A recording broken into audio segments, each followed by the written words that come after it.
Today I want to talk to you guys about influence.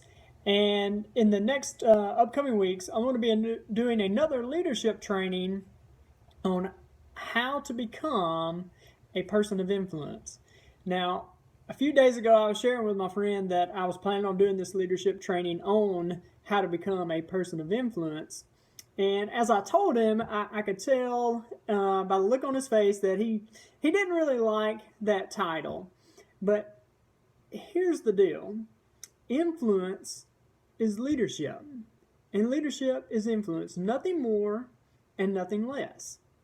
Now, your influence can be negative or positive, and each and every single one of us, in some capacity or another, has influence over another person.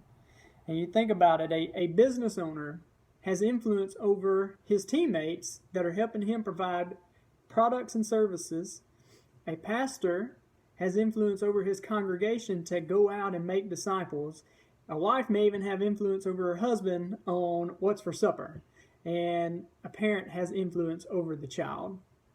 Now, again, that influence can be negative or positive. If you look back through history at some of the world leaders, some of the high profile athletes or musicians or singers and all that, each and every one of them has influence. Michael Jordan had influence. Hitler had influence. Obviously, it was negative, but he had influence.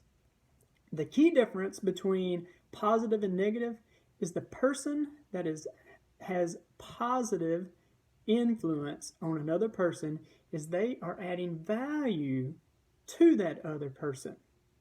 They are adding value to the other person. If you look at a group, the person with influence in any given group, at any given time, at any given place, the person with influence, that's the leader. That's your leader of the group right there. So, if your desire is to grow your leadership, your influence also must increase. Now, as a leader, I attract who I am, not necessarily what I want. So think about that. I attract the people to me that are like me, not necessarily who I want. So think about the people that you want on your team, or that you want to be around you, or that you want to come alongside of you and join you in whatever you're doing. Think about those individuals and think about the top 3 characteristics that you want in that individual or that person to join you. Think about those characteristics.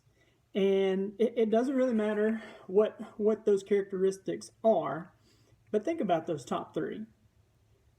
And after you have those top 3 characteristics, ask yourself, do I have those 3 characteristics?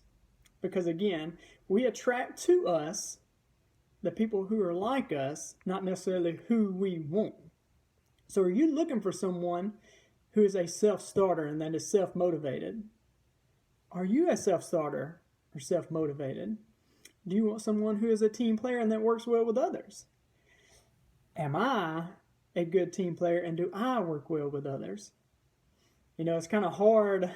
It's a hard pill to swallow whenever you think of it like that, that I want these top-notch people coming alongside of me and working with me and being a part of my team.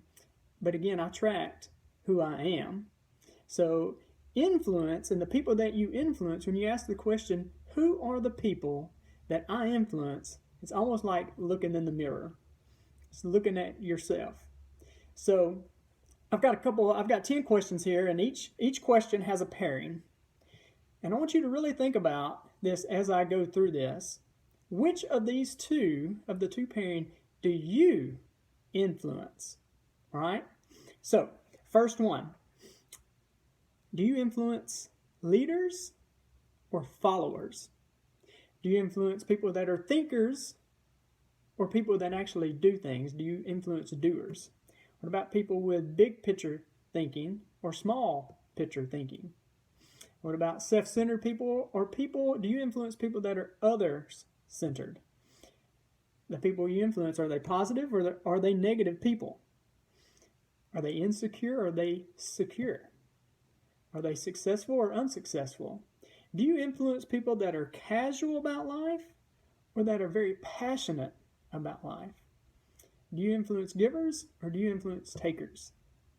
And the last one is kind of loaded there.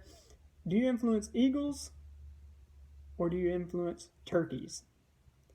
So, ask yourself today, who do you influence? Think about, who do I attract? And really think about that. Remember, we attract those that are like us. We attract people who are like us, not necessarily who we want. I hope today has encouraged you and motivated you. I hope you get out and get moving and stay moving. I hope you guys have a great day, and God bless.